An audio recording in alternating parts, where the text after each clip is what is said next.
বন্ধুরা কেমন আছো সবাই? আজকে একটা নতুন ভিডিও নিয়ে চলে এসেছি। আজকের রেসিপি বাংলাদেশি স্টাইলের কালা ভুনা।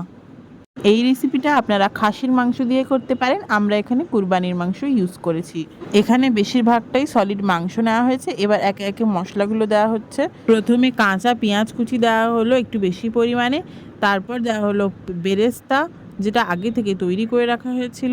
এবার হাফ বাটি টক দই দেওয়া হলো, আদা রসুন বাটা পরিমাণ মতো, হলুদ গুঁড়ো পরিমাণ মতো, লঙ্কার গুঁড়ো পরিমাণ মতো জিরের গুঁড়ো, আর পরিমাণ মতো ধনের গুঁড়ো, গরম মশলার গুঁড়ো পরিমাণ মতো। এবার ওপর থেকে দুটো তেজপাতা, গোটা গরম মশলা, এখানে এলাচ, লবঙ্গ, দারচিনি আর জয়ত্রী ফল দেওয়া হয়েছে। এবার ওপর থেকে পরিমাণ মতো লবণ দিয়ে পেঁয়াজের বেরেস্তা তৈরি করা হয়েছিল যে তেলে, সেই তেলটা দেওয়া হলো ওপর থেকে।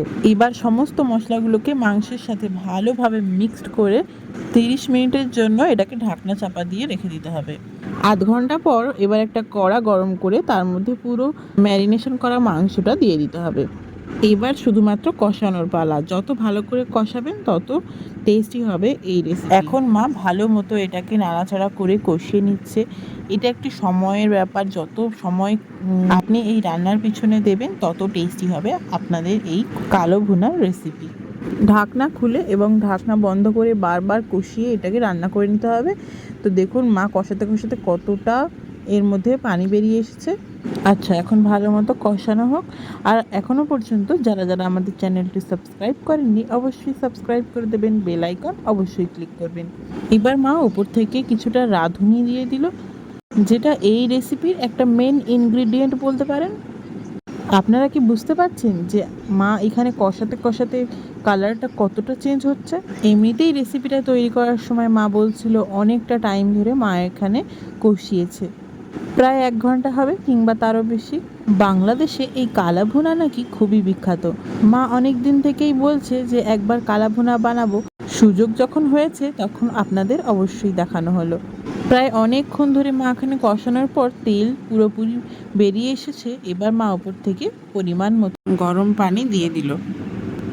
এবার কিছুক্ষণ পর পর এটাকে ঢাকনা খুলে এবং ঢাকনা বন্ধ করে বারবার নেড়ে চেড়ে দিতে হবে যেন নিচে না ধরে যায়। সেই জন্য আমরা রেসিপির একদম শেষের দিকে চলে এসেছি। এবার নাড়াচাড়া করতে করতে দেখুন কতটা পানি কমে এসেছে আর একদম রান্নাটা কষা কষা হয়ে গিয়েছে আর কালারটারও চেঞ্জ হয়েছে। সেটা কি বুঝতে পারছেন?